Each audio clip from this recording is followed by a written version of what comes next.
Yeah, here we go. Rock and roll. I need to answer that question about bitrate. It keeps popping up. Let's see if the sound is Here we working. go. Yep, it is. 5, 4, 3, 2, 1. I'm John Miglash with the Wisconsin DMA and the International Society for Strategic Marketing. I hope you're having a great day. Let's get over to the news. We're getting faster here. Okay, and Tom Fishburne has, as usual, great insights into the world and its marketing. Okay, productivity and interruptions. And the presenter says he's up here drawing diagrams, and he says, "Sorry, I got distracted by Slack." Now, I don't use Slack. I think Slack is a kind of a communications tool for big companies, and my company isn't big. Even the International Society for Strategic Marketing, though it was one of the early marketing associations on the internet. We used to get interesting emails from around the world, um, and we had members in 100 countries or something, and they would ask for a certificate because then they could show their boss that they were members of the International Society for Strategic Marketing. Anyway, we should have charged.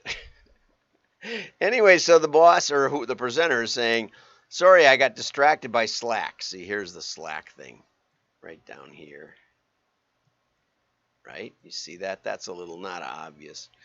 And so then it actually looks like Snap. So I don't know. But anyway, then somebody else, they're all looking at their phones too, and they said, "Huh? Did you say something?" So Jeff Maurer, former writer for Last Week Tonight with John Oliver, recently made a funny observation on how to deal with Slack interruptions.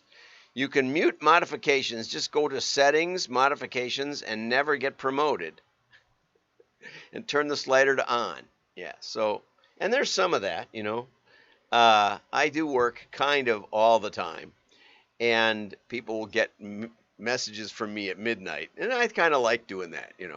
But I'm usually up till about midnight, and I don't get up bright and early with the break of day. But I do get up pretty much the same time every day so I can put this nonsense together. Um, but so then here's this debate. It says that, yeah, Slack isn't required. It doesn't require that you have it turned on. But it looks like Tom is saying that the culture of the organization has to be taken into account. There are unwritten rules and expectations. Like if you work for Slack, you might want to put it on your phone.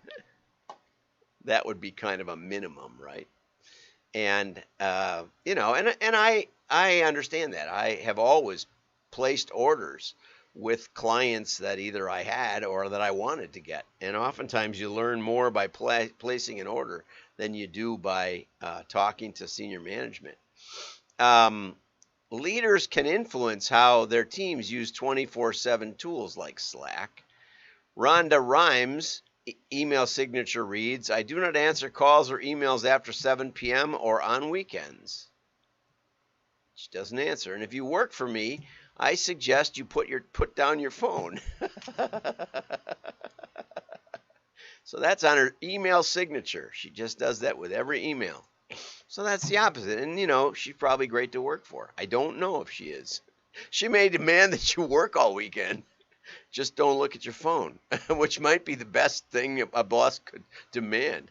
Anyway, employees who use Slack check communications tools more frequently than non-users. They do it something like every 5 minutes, which is an absurdly high rate of interruptions.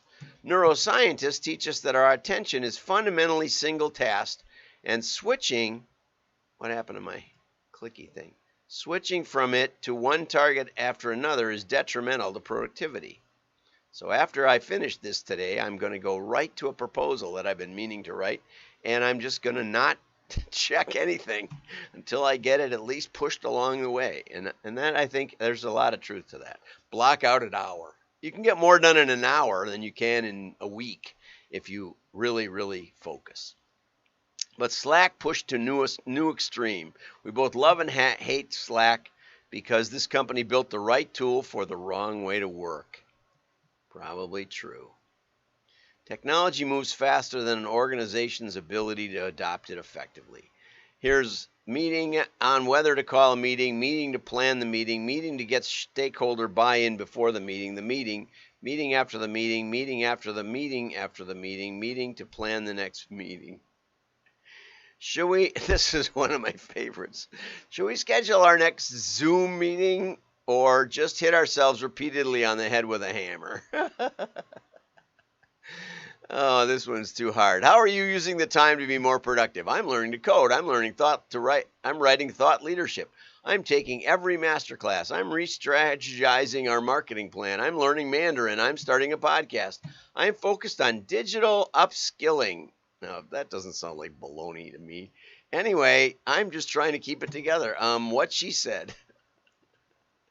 Okay, enough of Tom Fishburne. Now, Snap, on another note, blames Apple ad privacy for slumping third quarter results. Now that's the headline from Sean Lim at the Drum. I'm going to write to Sean because that's some kind of headline. That sounds like they're just going right down the drain.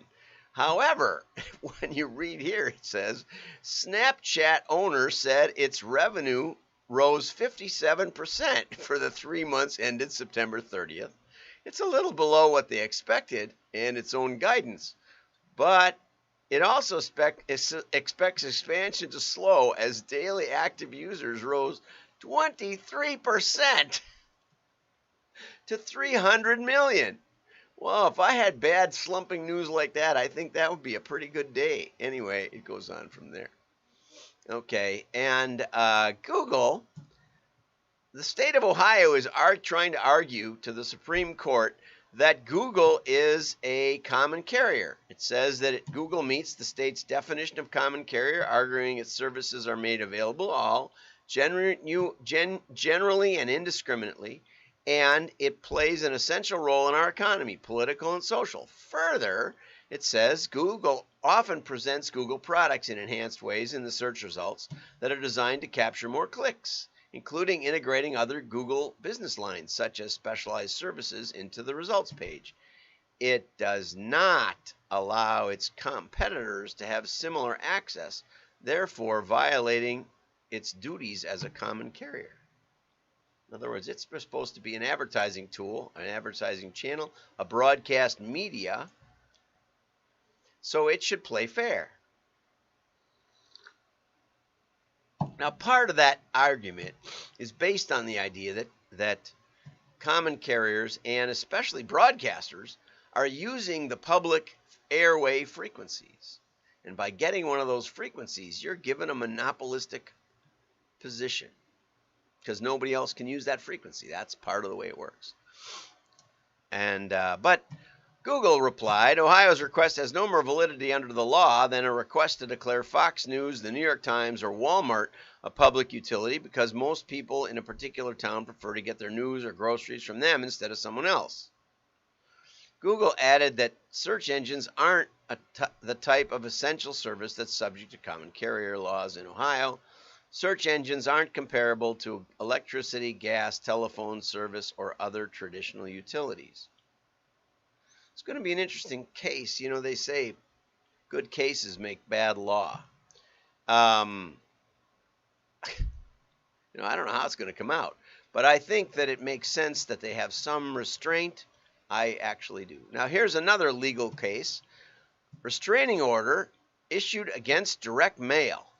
The judge said that direct mail is obviously powerful and that these people, whoever they are, should stop confusing voters with effective direct mail.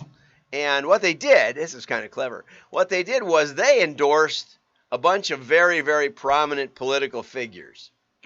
Okay? So let's say they were endorsed by Joe Biden. They weren't endorsed by Joe Biden. They endorsed Joe Biden, let's just say. Okay, and Nancy Pelosi. And so they put Joe Biden's picture really big. And then they put their picture next to it. And then they put Nancy Pelosi and their picture next to it. And they didn't say that Joe Biden endorsed them. They said they endorsed Joe Biden. I mean, I'm making all this up, so you won't know this race. I've never heard of these people. and it's in New Jersey. And the court ruled that that was deceptive. That confused the poor voters. You know, we used to have a test for an average person could figure this out, but you know, we don't have that anymore. We don't have any average people. No one's average, and all the kids are above average. Have a great day. Like and share. Remember, the judge ruled that direct mail is powerful. Bye-bye.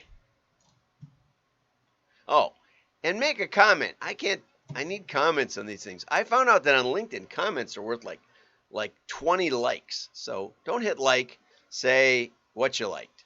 Okay? That's a rule. New rule. And that's what we need to see. I don't know if my message thing is working today because I didn't get any messages. Where's my style consultant, for heaven's